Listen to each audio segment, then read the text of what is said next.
Hola chicos, sean bienvenidos al práctico de órganos linfáticos. Y hoy nos corresponde entonces ver el vaso y el timo. Nuestra primera muestra del día de hoy es el vaso. Y aquí lo que tienen que ver entonces en esta muestra es la cápsula y los tabiques de tejido conectivo, es decir, toda la estroma, y también el parénquima, la pulpa blanca y la pulpa roja. Si entonces tenemos aquí una visión más macro de lo que vamos a ver en la microscopía virtual, es en primer lugar todo lo que rodea a este órgano, que es la cápsula de tejido conectivo denso, y además recuerden que emite tabiques que va a dividir de manera incompleta a este órgano, ¿ya? Y recuerden que tiene ciertas características especiales también esa cápsula y esos tabiques. Y también tenemos la pulpa blanca, que corresponde a todos estos nódulos, todas estas zonas que se ven un poquito más basófilas, un poquito más moraditas, y también la pulpa roja, todo ese espacio más rojito que se encuentra entre todos estos nódulos más moraditos, ¿ya? Y bueno, entonces, a modo de resumen, para ver y para poder ordenarse y entender este órgano, que recordemos que tenemos corte en 2D, pero recuerden que estos son todas estructuras que están en 3D, en tres dimensiones, ¿ya? Y tenemos entonces, en primer lugar, esta tabique donde se encuentra una arteria trabecular, la cual entonces va a emitir arteriolas, y estas arteriolas se encuentran rodeadas de una vaina de tejido linfoide.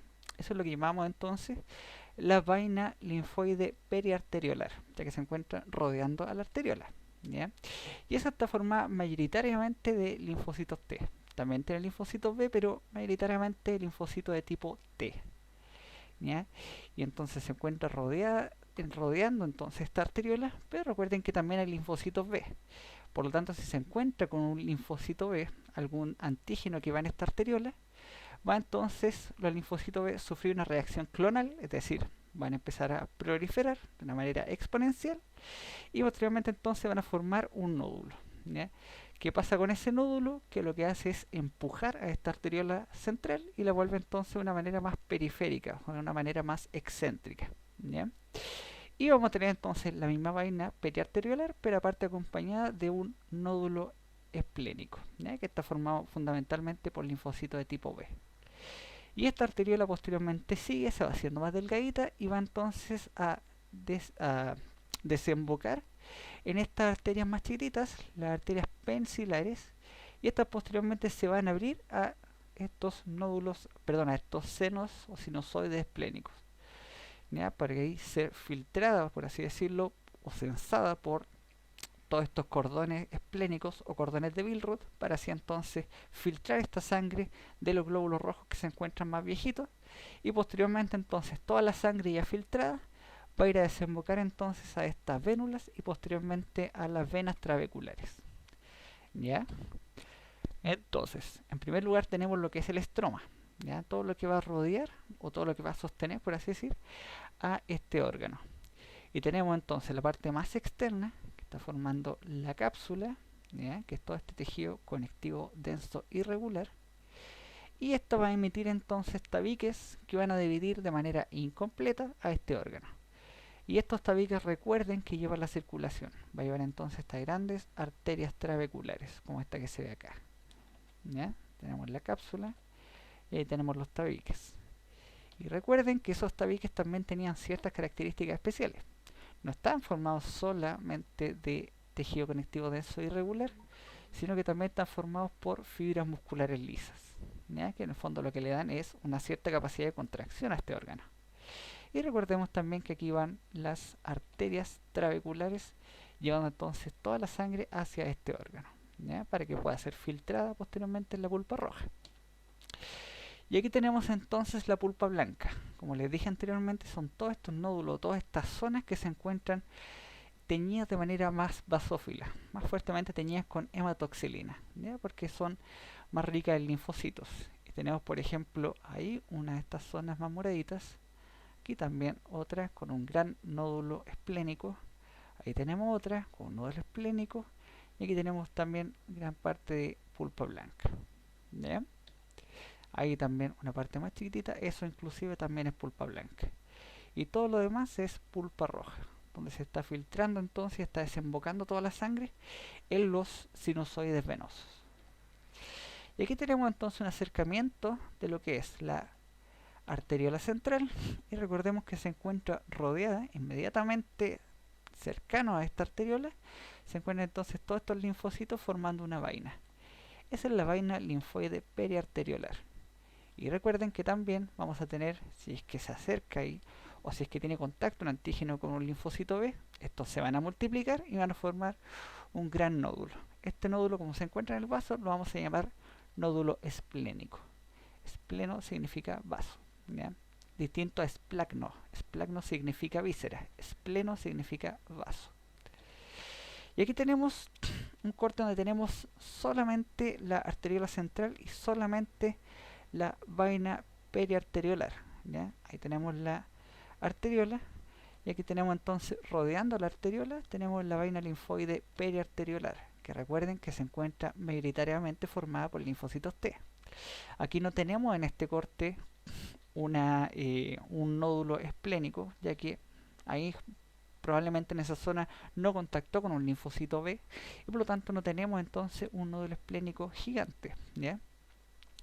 Pero si nosotros nos vamos a otra zona de un corte, por ejemplo aquí tenemos entonces un nódulo, y como este nódulo crece tanto, aquí la arteriola ya no va a ser central, sino que va a ser excéntrica, ¿ya? Fondo se va a hacer periférica esta arteriola, pero siempre rodeando esta arteriola se va a encontrar la vaina linfoide periarteriolar. Y aquí en esta zona entonces tenemos la zona donde se está multiplicando todos estos linfocitos B que contactaron o se hicieron sensibles, por así decirlo, a un antígeno, y lo que hace entonces, como detecta ese antígeno, empiezan a multiplicarse para que así haya más linfocitos B que son sensibles a ese antígeno y poder atacar de manera más eficiente a esa infección, ¿ya? Entonces aquí tenemos el nódulo esplénico, que está formado mayoritariamente por linfocitos B. Recuerden que ese linfocito B posteriormente se va a diferenciar en plasmocito, y lo que hace el plasmocito es secretar anticuerpos. Muy de moda hoy por hoy por el COVID-19. ¿Bien? Y la pulpa roja, aquí tenemos la pulpa roja. Tenemos todos estos espacios. En esta muestra no tenemos sangre, no tenemos muy llenita de sangre porque probablemente el animal fue desangrado. Y por lo tanto todos los nódulos, perdón, todos los sinusoides esplénicos o sinusoides venosos los vamos a tener de este color, más blanquito, ¿ya?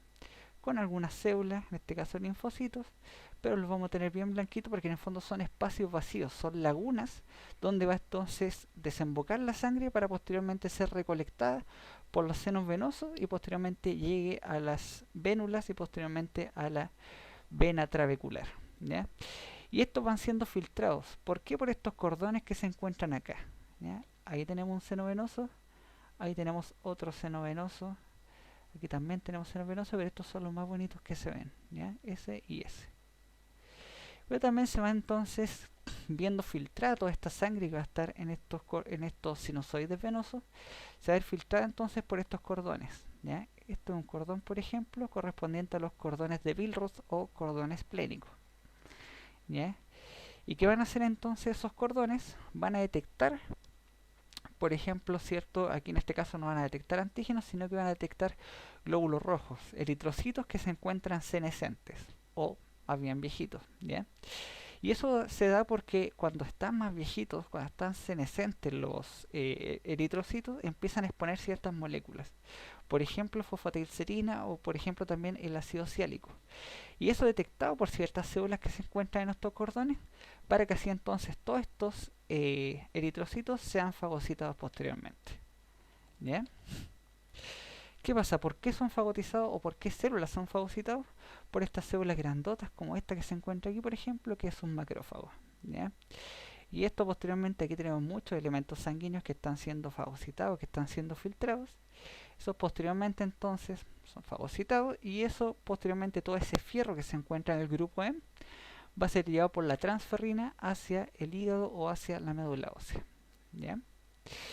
Eso entonces es lo que le quería contar con respecto al vaso, pero la idea es que también ustedes puedan verlo en la muestra de microscopía virtual, ¿ya? Aquí tenemos la muestra, entonces un corte de vaso, y ahí tenemos los nódulos, todas las zonas más moraditas correspondientes a la pulpa blanca. Si me acerco, Les puse las imágenes más bonitas en la presentación, pero vamos a intentar ver otras imágenes. Aquí tenemos, por ejemplo, una arteriola central y una vaina periarteriolar, una vaina linfoide periarteriolar, que está formada fundamentalmente entonces por linfocitos T. Los linfocitos son estas células que son muy chiquititas, ¿ya? De porte de un eritrocito más o menos, pero lo que tiene la característica que tienen es que son casi puro núcleo, ¿ya? Son células que son bien basófilas, son muy afines a la hematoxilina y por lo tanto se ven morado oscuro, ¿ya? Y eso hace entonces de que se vean como puntitos casi, ¿ya? Cada una de estas células que se encuentra ahí son linfocitos, ¿ya? Y todos esos linfocitos se encuentran rodeando a esta arteriola. Por lo tanto son una vaina de linfocitos periarteriolar, ¿sí? Y recordemos también que esta vaina puede encontrarse de manera no central sino que periférica cuando un linfocito B dentro de esa vaina periarteriolar contacta con un antígeno. Se empieza a multiplicar y eso hace entonces de que crezca como un nódulo esplénico, ¿ya? Y eso hace entonces que se haga excéntrica, que se haga periférica o que se empuje hacia la periferia esta arteriola. Y ahí tenemos entonces la arteriola con todos los linfocitos que la están rodeando, que es la vaina linfoide periarteriolar, y se encuentra contigua a un nódulo esplénico, ¿sí? Sí, dice que los nódulos esplénicos tienen una región, por así decirlo, una región más clarita, corresponde entonces a ese al núcleo germinal, donde se encuentran ahí en activa proliferación todos los linfocitos B, ¿ya? Y algo también interesante de este órgano son todos estos espacios que se encuentran blanquitos. Ya todos estos espacios en blanco son los que se llenan de sangre y es donde entonces va a ir la sangre, posteriormente va a desembocar desde las arteriolas pensilares para ir entonces ser filtrada por todas estas estructuras que se encuentran acá. Estas estructuras en el fondo más compactas, ya que están formadas por linfocitos, por macrófagos y por otras células también, que van haciendo entonces, filtrando entonces toda esta sangre para ir entonces eliminando todos los eritrocitos que se encuentran más viejos, ¿ya? Que en el fondo no van a servir o no van a hacer un intercambio gaseoso ni van a transportar el oxígeno de una manera tan eficiente como los eritrocitos más jóvenes, ¿ya? Aquí no se ve tan bonito el caso de los sinusoides, aquí se ve un poquito más bonito. Ahí tenemos sinusoides, ahí tenemos también otros sinusoides, ahí también. Y estos cordones, entonces, estas estructuras más compactas, corresponden a los cordones de Billroth, ¿ya? Tenemos sinusoide, entonces, el espacio en blanco, y esto es un cordón de Billroth, que hoy en día se conoce más como cordón esplénico, ¿sí? Entonces la idea es que ustedes puedan ver solitos todas estas muestras. Aquí también tenemos sinusoides, ahí también tenemos cordones, y aquí también tenemos sinusoides, y rodeándolo a estos sinusoides, cordones esplénicos, ¿ya? La idea es que ustedes solitos vayan viendo esta muestra, y si tienen dudas, posteriormente en la sesión de dudas podemos verlo y podemos hacer también una sesión de repaso este día viernes, ¿ya? Para que así puedan estudiar de mejor manera para su prueba. Entonces eso es lo que les quería contar con respecto al vaso y nos vemos en la próxima cápsula correspondiente al timo.